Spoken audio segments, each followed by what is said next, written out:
এখন শুক্রাণু নিয়ে কথা বলি। শুক্রাণুটা কি? এই শুক্রাণুর কথা কইলে আমরা অনেকে শরম পাই, শরমের ঠেলায় ফেসবুক থেকে বাইরে যায় আমার গালিগালা শুরু করতেন।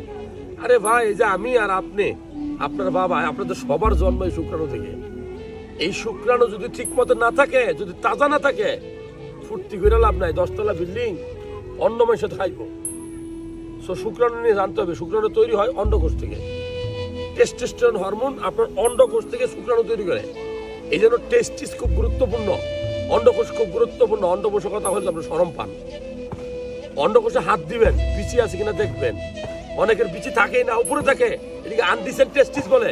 আমি গতকাল একটা ছেলে আল্ট্রাসাউন্ড করতে গিয়ে দেখি একটা টেস্টিস আছে আর একটা নাই, তার মানে নামেই নাই। টেস্টিসটা কোথায় থাকে জানেন? অন্ডকোষ কোথায় থাকে জানেন? আমাদের গর্ভাবস্থা কিন্তু মায়ের পেটে এই কিডনির পাশে অন্ডকোষে থাকে। অন্ডকোষে এই 2 জায়গায় থাকে, 2 কিডনির পাশে। জন্মের পরে এগুলা নেমে আসে, আমাদের শরীরের বাইরের অংশ হয়। কেন হয় জানেন শরীরের বাইরে? কারণ অন্ডকোষ শরীরের গরমের পেটের ভিতরে যে গরম, এই টেম্পারেচারে শুক্রাণু তৈরি করতে পারবে না। এখন আবার অনেকেই কব যে ভাই সৌদি আরবে গরমের ঠেলায় বাঁচে না মানুষ, ওইখানে কেমনে পয়দা হয়, ওইখানে কেমনে জন্ম নেয়? এটার উত্তর হলো ওরা জন্মের পর থেকে ওই টেম্পারেচার সহ্য করতে পারে। কিন্তু আপনি যখন বাংলাদেশ থেকে 25 বছর বয়স এই দেশে কাটাই আপনি কর্ম করতে যাবেন, তখন আপনি অত্যধিক গরমে থাকলে আপনার এই টেস্টিস শুক্রাণু তৈরি করতে পারবে কম, ভালো কোয়ালিটির। এটা হলো বাস্তবতা।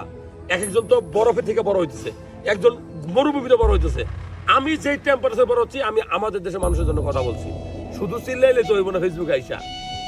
তো মূলত অন্ডকোষ গরম সহ্য করতে পারে না, এই জন্য অন্ডকোষ শরীর থেকে বাহিরে আল্লাহ তাআলা তৈরি করে দিচ্ছে। এটা আল্লাহ তাআলার নিয়ামত। অন্ডকোষ থেকে শুক্রাণু তৈরি হয়।